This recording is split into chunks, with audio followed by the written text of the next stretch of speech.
Hello बच्चों, the question says that a simple pendulum of length 1 meter has a wooden bob of mass 1 kg. It is struck by a bullet of mass 10 to the power minus 2 kg moving with a speed of 2 into 10 to the power 2 meter per second. The bullet gets embedded into the bob. Obtain the height to which the bob rises before swinging back. Okay? तो इसका लिखते हैं की concept ये हो जाएगा। First होगा collision and conservation of momentum. हम यहाँ पे लीनियर मोमेंटम की बात कर रहे हैं तो लिखेंगे P initial equals P final, मतलब initial momentum equals final momentum. ठीक है। सेकंड यूज करेंगे कंजर्वेशन ऑफ एनर्जी, तो ये लिख देंगे E initial equals E final. Okay, अब देखते हैं, ड्रॉ कर लें। यहाँ पे इस तरह से मानते हैं कि एक बॉब है जो इस तरह से लटक रहा है और एक बुलेट यहाँ से गया है, इसके जाकर टकराएगा।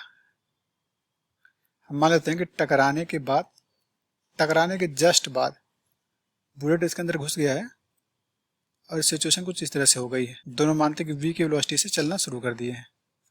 अभी इसकी वेलोसिटी u मान लेते हैं। फिर मान लेते हैं थर्ड केस कि अभी ये कुछ इतना हाइट तक उठ गया है, इस तरह से यहाँ पहुँच गया है। ठीक है। हम मानते हैं ग्राउंड से जो है ये कुछ h हाइट आ गया है, ग्राउंड से h हाइट तक ऊपर गया है और यहाँ क्या हो गया, एट रेस्ट। ठीक है, रेस्ट पे आ गया अभी ये। ठीक, अब पहले मोमेंटम कंजर्व करते हैं बिफोर एंड आफ्टर कोलिजन। तो लिखते हैं conserving momentum before and after collision. तो इसका मास हम स्मॉल m मानेंगे और इसका मान मानते हैं कैपिटल M, इसका मास है। ठीक है, तो लिखेंगे P I equals P F. देखिए पी आई में क्या होगा, जो आपका पेंडुलम है रेस्ट पे है, केवल बुलेट मूव कर रहा है, तो m इंटू यू इक्वल्स, देखिए कोलिजन के बाद दोनों एक साथ एम्बेडेड हो गए हैं, तो मास कितना हो गया, small m plus capital M into v. Okay, तो v निकाल लेते हैं। v बन जाएगा small m u upon small m plus capital M। चलो वैल्यू पुट कर देते हैं, तो v आ जाएगा small m u। Small m कितना है, बुलेट का मास है 10 to the power minus 2 kg और इसकी इनिशियल वेलोसिटी जो दी है आपको 2 into 10 to the power 2 metre पर सेकेंड है। तो 2 into 10 to the power 2 metre पर second upon small m plus capital M दिया आपको 1 kg और ये 10 to the power minus 2 kg है। ठीक है, तो 10 टू द पावर माइनस 2 कितना होगा, 0.01 प्लस 1। ठीक है, तो देखो v क्या आ गया है, यहाँ पे केवल ऊपर 2 बचेगा, यहाँ पे 10 के पावर माइनस 2, यहाँ प्लस 2 कैंसिल हो जाएगा। ठीक है, यहाँ पे 10 के पावर 0 बचेगा, इसका वैल्यू 1 होगा। ठीक है, और यहाँ पे 1.01। ठीक है, डिवाइड कर लेते हैं, तो ये लगभग 1.98 आ रहा है, तो लगभग 2 ही रहेगा। ठीक है, लगभग हम इसको 2 मान लेंगे। 2 मीटर पर सेकेंड वेलोसिटी हो गई कोलिजन के बाद की वेलोसिटी है 2 मीटर पर सेकेंड। ठीक है, अब देखिए हमें v पता चल गया है। अब एक क्या करना है, अब जो फर्स्ट से सेकंड हम कर चुके हैं, अब सेकंड से थर्ड कर दें। ठीक है, अब यहाँ एनर्जी कंजर्व करते हैं।